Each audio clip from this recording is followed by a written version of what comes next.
Recording from the Council Bluffs Farmers Market, I'm Benjamin Schauer. I'm Eric Armstrong. And Shawna Anderson. And we're your hosts of A Tale of Three Trails, our journey through the Southwest Iowa politics. And today we're going to talk about water quality in Iowa. But first, let's chat about some local news. So, Eric, you sent us a story about this house that got built there for Habitat for Humanity. I think it's really way cool because, in Council Bluffs, the program over there at the Trade Works in Thomas Jefferson? Yeah, TJ was they built the house, they delivered it, and it went to 23rd and 6th Avenue. If you get a chance, go down there and see it. But I thought it was just a great example of what the school system is doing right. Plus, the kids get great experience, and it's part of Habitat for Humanity. Yeah. I first heard about it actually at the Board of Supervisors meeting last week. Habitat for Humanity was there presenting, talking about different things that they had done, and that was one of the things that they presented to the board, was talking about how these students had made the house. So I got to hear about it at the board meeting before it hit the news, and so when it did hit the news, I was like, hey, pause it, go back, I can't wait to see this. Yeah, and from the education perspective, I love this. So they're part of a program called Trade Works. So at the state of Iowa and really nationally, we're seeing this push for more trades in our schools, which we really need. You look here in Western Iowa, and we do have a huge shortage of individuals that can work different trades like this. So this is a great example of students having hands-on learning, to where they can have some apprenticeship, they can have a product that they can be proud of that they built, and they can take this knowledge on, whether they get an apprenticeship somewhere else, they go on to just do it for themselves. It's a really fantastic way to bridge that gap and fill some needs in our community with housing, which is a huge issue. And that was you well. talking about shortages. I was thinking exactly of that. Is that this was a vacant lot? Yeah. And for a decade, right? For like a decade, and the school built it, and they're going to sell it, and they're going to move on. I guess they're doing another one. Another one right next door is what I read. Yes, they are, and it's teaching these kids, like you said, the trades. So it's given us some more union workers. I met up with a union guy this morning, and some more carpenters and iron workers, plumbers, electricians. That's great. That's just school pride. Where I went to high school in Eastern Iowa, we had, because I'm from Oklahoma, but came here when I was in high school. We have almost a whole neighborhood at this point that they've built since I was in high school. It's just an annual project that they do every year, and the profits that they make from that goes back into the program and funds the next house. And they've got their shop teacher is the one that kind of oversees a lot of stuff, and they don't do all the, I don't think they do all the plumbing and all the electrical. They have some hands-on stuff, but there's some licensing stuff that they can't do. But to have that experience firsthand, to see how this process is done, I think it's amazing. You can't beat that. It's a good news story. It is a fantastic news story. I can't wait till we have a neighborhood built out of these houses. Right. Well, if you want to buy this house, it is going on the market. It will be $200,000, and you can find it on habitatcb.org. So, that really is an exciting project. But, welcome again to our podcast, A Tale of Three Trails. I'm Benjamin Schauer, running for the Iowa House in District 15. And I'm Eric Armstrong, running for House District 20. And I am Shawna Anderson, running for the Potawatomi County Board of Supervisors. And we're three friends that just also happen to be running for office, and we're here to talk about politics and life and community and everything that happens in between. It's good to be back together again. Yeah, absolutely. I really enjoy hanging out with these two. We actually have some really serious conversations about a lot of great stuff. When we get together, we attend our events, but then we get together afterwards and we talk about serious politics in Iowa, and that's what I enjoy working with these folks on. Yeah, we talk about serious stuff, and we also do a little bit of goofing and joking and have a good time too. It's mostly Eric, of course. Yeah, right. He's the goofball of the group. He's the goofball, not me. Definitely not. Definitely not you. It's the whimsical visor that I love. What's going on there? But spot on. Yeah, but we talk about the opening story. We talked about how that gives people a skill and how that builds communities. But one of the things that doesn't build community is water quality. We're seeing as we're so actively trying to address these other issues in our towns and our cities. Housing being one of them, and then we have water quality in our state, which is just really terrible. That's also driving people out. What do you think about that? What are your thoughts on that? There's a lot of things. If I just look locally, because I'm from Carter Lake, and if I look locally in Carter Lake, one of the terrible problems we have at the lake is everyone fertilizes their lawn, the golf course fertilizes, and all that goes in all at once. For some reason, we have green algae. And you look at the water test coming back from Carter Lake, and it's not good. But that is only a small symptom of what's happening across the state of Iowa. Right. Yeah, and I mean, you know, we've got some issues out in rural Potawatomi County, you know, some of these hog confinements and stuff like that, you know, they have a lot of runoff. But I thought it was very interesting for another news story that I saw where up in Harrison County, where they are turning a lot of that into some compost that helps keep the soil in place, which keeps some of the nitrates in place and keeps it from running off into the water. So there are some really kind of interesting things that are happening to help with some of these issues slowly. Yeah, no, and that's a fantastic, that's a really fantastic and innovative way that we can do that. So that's the winter facility, the waste into nutrient recovery, and that's Abe Sandquist down there with natural fertilizers down there, up there, I should say, where we are, up there in Woodbine. You know, that's their whole vision, is to be good stewards of the land, but also to boom local economies as well. You know, they've got close to 30 people employed with that. You know, they're taking some of the organic waste that they put into that. They're also shipping it back out again. They're employing people to sell the compost once it's done. They're employing people to take it to the farmers once they're done. And from what I understand, it's a very, very wonderful it's like a miracle grow. From what I'm told, when the farmers get on their fields, a lot of their wives want to take it back for their personal garden. They have a hard time keeping their spouses out of it because they want it for their own personal stuff. I wonder if I can buy some for my garden then. So that's definitely one. But you know, Shawna, you're the expert in water quality. I mean, between the three of us, you're the one who's always lecturing to the other two. But you know, what's changed? Because when I grew up in Iowa, we didn't have the water quality issues we have today. So what's going on? Why do they actually have a watering ban in Des Moines right now? Because they can't get nitrate-free water. So in Des Moines, I think there are a few things going on, but one of the most specific things is in Des Moines right now, they are kind of at capacity with their water treatment facility, right? Like, so that infrastructure, you know, it's aging. Like a lot of our infrastructure, a lot of our roads, bridges, we hear it all the time. That infrastructure is aging. So you bring in more people, and then you bring in, when we are bringing in some industry and stuff like that, that aren't really good stewards of our land and water. So we are having a lot more dirty water, high nitrate water that is put back into that system that needs to be cleaned. It takes a lot more work for that aging infrastructure to be able to clean and remove those nitrates to make it then safe for us to drink. Right. Yeah, well, and even with the levels of safety for nitrate, I mean, that's what, 1962 was when that legal limit was set, 10 parts per million, I believe. Yeah. And I think we know a lot more now. We know a lot more, and you know, that was, at that time, you know, big science word, methemoglobinemia. Come on, you can do it. You can do it. Methemoglobinemia. Bring it. My mother was a scientist. She'd be very disappointed in me, but you know, that's blue baby syndrome, and that's originally why they put those warnings out there, was that 10 parts per million there, that would do better for them. But you know, if it's not good for babies in those amounts, it's probably not good for us to drink it over a course of a lifetime, and we know a lot more now. And and there's a bigger piece to it than that, and that is we can give our children bottled water, we can take care of our children, give them bottled water, but you know, there's hogs, there's cattle, there's chickens. They're all drinking the same water.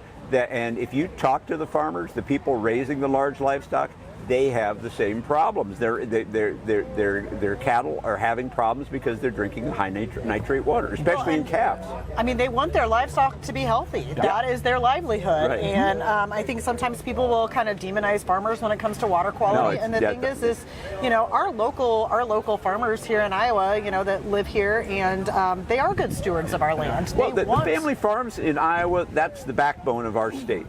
You know, no matter what you say, the backbone of our state, the taxes that they pay and so forth, have always been the backbone of our state, and it just seems to be changing. Well, you know, and some of those local farmers, like out where I live, they're having issues because we are using so much water for some of this industry and stuff without, you know, having any regulations on that. You know, we're seeing some of our water table get a little bit lower. So I've had, you know, my neighbors directly to the north of me last winter, they were pumping water. They were glad for those warmer days where they could pump some water out of the creek on top of their well so that it could seep in, because they were running their well dry already. Yep. You know, we've got some other family out in Carson that had some issues. They've tried drilling a couple times for another well and have not been able to hit water. And I know of other people that live out rurally that have had some well issues as well. Yep. And this is just well, my son lives in Muscatine County. Sorry about that. No, you're fine. My son lives in Muscatine County, and I mean, my granddaughter is drinking that water, right? And it's like, no, we better make sure we get bottled water. I don't care what the tests say. 10 parts per million is too high.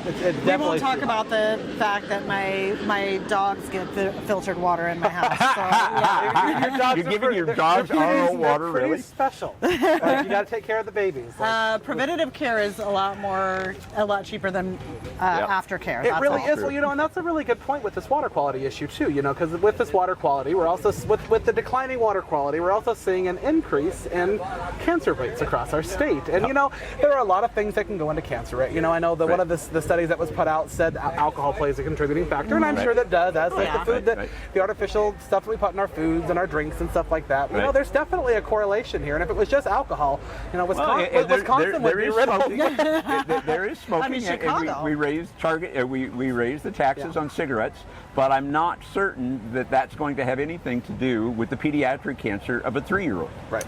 Exactly. I mean, raising the tax on cigarettes isn't going to cure that. Right. Yeah. Right. And as we're seeing, you said that very well. Preventative care is long-term care there too. And this water quality issue and this cancer crisis goes hand in hand with what a lot of our rural communities are facing when they don't have access to health care as well. I mean, all of these issues. It's a whole other topic. Yeah. They all go on top of each other too. When we ignore some issues, these other issues get worse, and we don't see some of these correlations because people aren't going to get checked. They're not going to get tested because they either don't have access to it or they just can't afford it as well. Exactly. It just goes to show that these issues that we talk about, whether it be education or water quality or healthcare or cancer, they're not siloed issues, and we can't just talk. Today we're going to talk about water quality, and we only talk about water. Like they go, the roads keep forking. And it's they're all integrated systems, and they push back on each other, and they all impact one another in different ways. Right. And that's something that I don't think as candidates, a lot of candidates don't do a great job of that. And that's just a messaging thing that I really try to push with folks that I talk to on the doors. Is how do these things come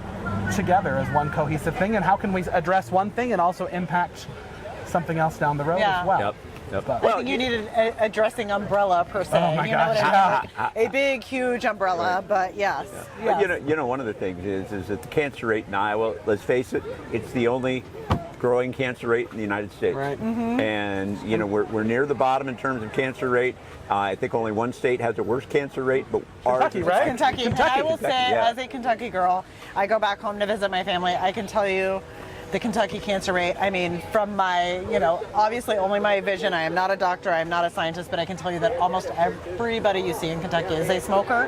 And that honestly makes sense to me. And you don't see that in Iowa. I can tell you that there's just a difference in what I see out in the world between those two states. And so what's going on in Iowa is a pretty important question that we should be looking into. Right, I completely agree with that. Well, and that's where you and I both attended an event earlier in Oakland, I believe. Yeah, I was there. Oh, were you there? Oh, that's right. I got a picture of us all three I together. forget Eric being there? The third musketeer. First, I don't know whichever musketeer. Yeah, I'm one of the musketeers. But no, they talked about clusters of that too, and making sure whenever we see these, whether it be cancer or tumors or whatever illness or malady tends to hit there, making sure that we're reporting those things so that way we can get ideas of where these hot spots are for different things. Down in my district in Missouri Valley, for example, we have there's a retired TCE. There's a retired missile base there that they had some chemicals there. I believe it was used to grease the silos so the missiles would go up and down, and then they didn't handle the disposal well, and it leached into the groundwater, and it's been causing some adverse effects out there. And the Army Corps has a lot of data. They actually have a meeting on Wednesday for it that I'm looking forward to attending, just to learn a little bit more about it there. But it's one of those things that it also plays a contributing role into our cancer. Whenever we have other things that are impacting our water, the nitrates on top of this TCE is one of the reasons that Harrison County is ranked 4th or 5th in the state. So you look at this ranking for the national. We're at number 2. My home county is up there. We're very high nationally for cancer in the county that I live in, and that's not something that I ever would have expected. Right. It's not proud of for sure, but when I moved out west here 10 years ago, that's not something that I ever expected to be a problem that I would ever have to consider. Can I drink my tap water in my city that I'm council for? I feel good about our water. We do a good job, and we pull from the aquifer, so I feel better about it. But not everyone has that luxury, and I have to double check myself. Should I drink this water, or should I buy Right. tap water or bottled water. It's Right. a huge concern. And, you know, like years ago when they were putting that oil out there for the, you know, I don't think they knew better. They didn't. Nope. They didn't know what they were doing. Right. They didn't know the damage that, you know, the future generations may have to deal with that consequence. Yeah. And I think, you know, sometimes mistakes are made and people don't want to look at them because they feel some shame in those mistakes. But I think the truth of the matter is that you didn't know at the time that it was a mistake. I think we all make mistakes that we didn't know were mistakes till we look back. And so I think sometimes that builds a wall for being able to take care of some of these things, but really it should be the fact of, hey, now we know better, so we definitely need to do Well, better. there's other challenges too, and that hey, I came from a corporate world. I understand productivity and profitability, and at the end of the day, when a corporation owns a bunch of land and they need to farm it, and they need to make profit out of it, they pull out the fence rows first, right? There's 3 extra rows of corn for you if you pull out a fence row on both sides. But you know, the next thing they do is they start doing things like they pulling out the trees, which is natural filtration for the nitrates. the nitrates and the fertilizers and the pesticides. And it helps keep the soil in place Yes, as it well. does. Keep it from Precisely. Those go away, and then all at once they start to fill up so they can get more acres, they can plant more seeds, and it's that stewardship of the land that we need to get back to that the family farms had for 10 generations here in Iowa. Yep, and that's one of the big issues with some of your big corporate farmers is they don't always live in those communities that they're farming that much Absolutely. in too. You know, your family farm is you know you've had people that have been on farms for 150 years in some cases, I believe.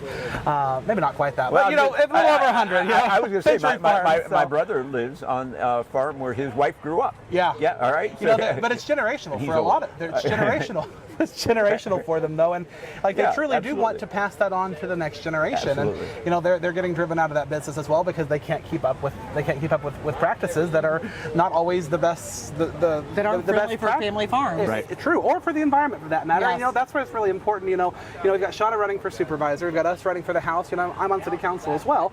You know, that's where it's really important that these different levels of government also work together on these issues. You know, some of the issues that you might see as a county supervisor, you can't always address because it might be a state level issue, or even with us, you know, as potential state house officials at some point. Yeah. However, we might not be able to fix those issues. We might have to go to our good friend Josh Turk, who's going to be elected to the U.S. Senate, There we go. to get some of those things done as well. And that's just the nature of that, you know. Or our good friend Chris Jones, who's also running for Secretary of Agriculture. Secretary of Agriculture, absolutely. Yes, he has We so need- many amazing ideas when it comes to, you know, because I think along with the water quality is also the soil erosion, and Yes. I could go Well, it's on getting and on farming about back it. to Yeah. where when Iowa was a great state, and especially relative to agriculture, right? Yeah. That's what Chris wants to bring Yeah, and back. looking at like actually Iowa farms supplying Right. our kids' school lunches, you know, Exactly. actually growing the foods that our children will eat in school Precisely. on Iowa farms. Yeah. I just love that idea. That's amazing. He's fantastic. You know, he stayed in my house a few days ago. Did you we know heard- that? We heard that. That was like a We haven't been told kind that of at a all. moment. Yeah, know, at least in 2 days. We've got a candidate group chat that talks about Chris all the time. He's Uncle Chris in our group chat. But you know, I was like, Chris Jones is like 10 feet above me in my I spare have bedroom. so many Chris's in my life. It's great. It's great. But And no, I everyone really will do. agree. I do love him, and he's such a good candidate, and he's making grounds. I think he's got a good message that's resonating with people, and the more he gets in front of folks, you know, people are really realizing, you know, his thing is not to penalize farmers; it is to support them and help them be productive Secretary in the of way that it's supposed Agriculture to in be. the state of Iowa Yes. is like the job, right? Yeah, well, and he wants to be the Secretary of Agriculture, not big agribusiness. Is something that he Right. says a lot, Exactly. and that's really Yes, I love important. that. But you know, that's a lot of heavy material that we just hit there. But you know, we're going to move on to something a little bit lighter now, just to kind of change it up just a little bit. You know, we had our candidate confessional last time. We had a couple of interesting comments. I think Eric gave us a run for our money in terms of the sentiment. Yeah, yours is pretty good, but Eric's is it touched my heart Nobody just a else little fell on bit their there. butt. Yeah, that's also good. But you know, we're going to play a little game of Would You Rather Iowa edition, and we will all play the game, but we will can't start with Shawna. Yes. And the would you rather is as follows. Would you rather knock doors in 100-degree heat or 20-degree cold? Okay, you guys are gonna hate me for this because we've all been complaining about, oh my gosh, we're so hot and sweaty, but absolutely 100-degree heat. I hate being cold. Kentucky. I hate it. I hate being cold. I still hate it. I hate being cold. I hate it. I'm a mermaid at heart, so a water fair. girl. Okay. Yeah. Gotcha. It's like that movie with the or that my students always do. I don't know. They get water. They're going around. That's what they always say. Anyway, but Eric, how about you? Hot or cold? You know, I would prefer it's just right. No, that's not what you'd rather out of Given the two. choice, I would probably write 75 degrees, a little bit of sun, but no. Like the April date. You know, I went out and knocked a lot of doors in the super cold, and I remember thinking to myself, oh good, I get to knock on the other side of the street because the wind's coming from that direction. I can hide out. Or the other one is, oh my, the sun's shining on that side to warm you up. You guys have been there. You know what I'm talking about. Mine still runs through your pants and freezes you. It does. I have made that decision though, based on where the sun is, good and bad. Yeah, Sometimes yeah. I want it, sometimes I don't. Even side of the street right now. Yeah, no, you and I are both in that case. You know, I was knocking on New Year's Day this year, and it was pretty frigid. I think we were at some points this winter. It was, you know, it was like 10, 15, 20 below with wind chill, and that's snippy. But you know, I'll take. Again, I'm from Oklahoma, so it's hot, but it's not humid. I will take 120 without humidity any day, and then this corn sweat here just when the corn goes away, I'm fine, but I can't even move. Okay, so I will tell you that when you talk about corn sweat, I promise you, if you leave right here in Council Bluffs, where we are, and you go to my house out in rural Oakland, where I literally live in the cornfields, it is way warmer, way hotter. I bet the water is coming down my glass windows right now because it's so much more humid at my house. Okay, I live in a rural town. I get it. I'm in the middle of a cornfield. People don't ever, it's horrible. All right, here's number 2. We'll start with Eric for this one. Would you rather forget someone's name or call them by the wrong name entirely? I forget people's names. What was your name again? I'm going to go with the first one because I've met so many people, and so many people come up to me at the grocery store. They come up to me. I can't think. I'm just walking through the farmers market here. I see people, and it's like, oh, hi. And then they say, well, we met at the Mid-America Center event, or we met at this event or that event. And it's like, oh, yeah. And yeah, your daughter's name was great. But yeah, no, I'm sorry. The name. I'm sorry. There's just too many names right now. How about you, Shawna? Okay, so, you know, again, I'm a hairstylist. I forget people's names all the time, and I've had a career of doing that, and I just will say, you know, I never forget a face. Like, I recognize that I know you, but I can't remember your name. And I find this to be funny. It doesn't bother me to forget someone's name, or even to call them by the wrong name, especially considering the fact that my whole fundraiser was made up on the fact that people mistake me and call me Angela, and they call her Shawna all the time. So, and that you know, Guess that's the Who thing. Game was Yeah, wonderful. exactly. I really wanted to play Guess Who with the Guess Who game. That was fantastic. Yeah, that was fun, actually. I remember that. Yeah. And what? I've talked to both of them a lot. So you can tell them apart? I got some right, but there were some trick questions in there. You know, that's more fun that way. You know, for me, I would much rather just forget their name. I am habitual. I forget names all the time. Like, I'm the one that, and I know my staff's name, but I know that other people don't because I'm terrible about that. So I incorporated name tags at our back to school day last year. And the secretaries made fun of me, and I'm like, you just wait. You're not going to know somebody whose name you're going to be very grateful for that. And they were. So, all right. How about, I'll start with this one. Would you rather campaign in a rainstorm or 90% humidity? It's basically the same thing, I think. But a rainstorm, because again, that at least that's cooler. Like, that humidity is just terrible. I'm going to be drenched either way is my philosophy on that. So you might as well just go with the one that's like keeping you a little cooler, not by your own volition. It's kind of my thought process. So, how about you, Shawna? I would say they are definitely not the same thing. I mean, yeah, you might be soaking wet from either one, but they're definitely not the same thing. I would say a rainstorm all day, every day, and actually, some of my best canvassing has happened in the rain. I do find people are home and they're very receptive. If you show up looking like a wet puppy, they're like, oh, you poor thing. You poor thing. Thank you for coming to watch. I get that, right? Yeah. But, you know, at the end of the day, in the rainstorm, your literature gets all soaking wet, and you're standing out there. I mean, I've done it. I've done both of them, and right now, since we're still in the humid area, I'm going to go with humid just because I'm not going to have any choice over the next few weeks. Oh, that's true. And last question, Dorothy Lynch or ranch dressing? We had a very heated conversation, but I want this on the record for the people of Iowa to know. What say you, Eric? I say Dorothy Lynch. Okay. Yeah, I'm sorry. Okay, Shawna? Go ahead, I'll go last. Okay, I am a ranch dressing fiend. Like, Dorothy Lynch, I'm not a Midwestern, I'm a Plains boy, but like, I don't know what the obsession with Dorothy Lynch is. Ranch dressing all the way.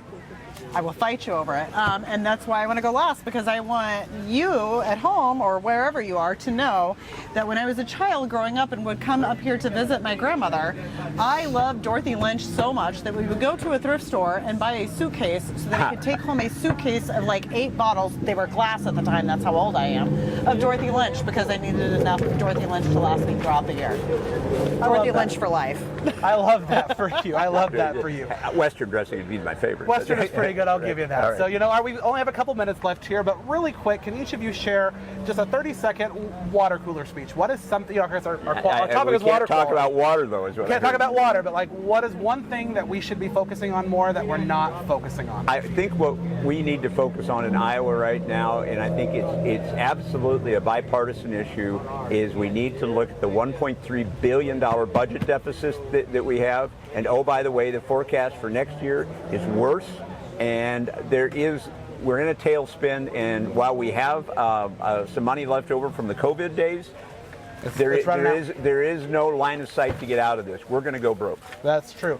For me, it's this amendment that's coming on the ballot this year that would basically make it to where we can't raise taxes unless you have a 2/3 majority there. And I understand the intent behind that, making sure we do that. But as we're looking at it goes hand in hand with your budget deficit. That makes it difficult because it's not just for individuals; it's also for corporate tax rates as well, which is the bigger. The individual I can get behind a lot better, but that corporate one scares me because we're headed towards the fiscal cliff very soon. We're there already, and how do we make up revenue to pay for all these projects that need to get done, like water quality and education and healthcare, if we don't have a way to generate revenue? Because quite honestly, there's not a whole lot in the state that brings that tourism, like Florida or the Black Hills. So how about you, Shawna, real quick? I would say healthcare, access to healthcare, especially with me being out in the county, rural healthcare. Mercy Hospital up the road here is stopping their birthing center in August, and I know a lot of folks are like, oh, well, you can still go to Ginny. Well, Ginny's not getting any extra beds. So people that, it already takes me 25 to 30 minutes to get either to Mercy Hospital or Ginny Edmondson. They're right across the street from each other. If I am living where I live and I choose to have a baby, if Ginny Edmondson doesn't have room for me, the next place I believe would be UNMC. So that's like 45 minutes from my house. And I just, I had my daughter within 41 minutes of arriving at the hospital. So, that means that how many babies are we going to have born in cars, and how safe is that? That really makes me nervous. Right. Well, thank you both for that. So, Eric, you want to lead us off for next time? What do we have coming up next topic? 47 states' economies grew in the last quarter. Ooh. Iowa was not one of them. We were not. In fact, our economy in Iowa shrank. So Iowa was just one of the 3 states in the country with a shrinking economy. Meanwhile, we're competing every day with neighboring states, i.e. Nebraska for here, neighboring states for workers, businesses, investment, and we need an economic development strategy that helps Iowa compete again. But I'm going to put a bullet point on this. We need it here in western Iowa. Yes, we do. It's nice to see Des Moines and Ankeny and all those places growing, but we need it right here in Council Bluffs and Carter Lake. Well, on that note, that'll be our topic for next time. I'm Benjamin Schauer. I'm Eric Armstrong. And I'm Shawna Anderson. We're 3 candidates on the trail working for our community, and we'll see you next time.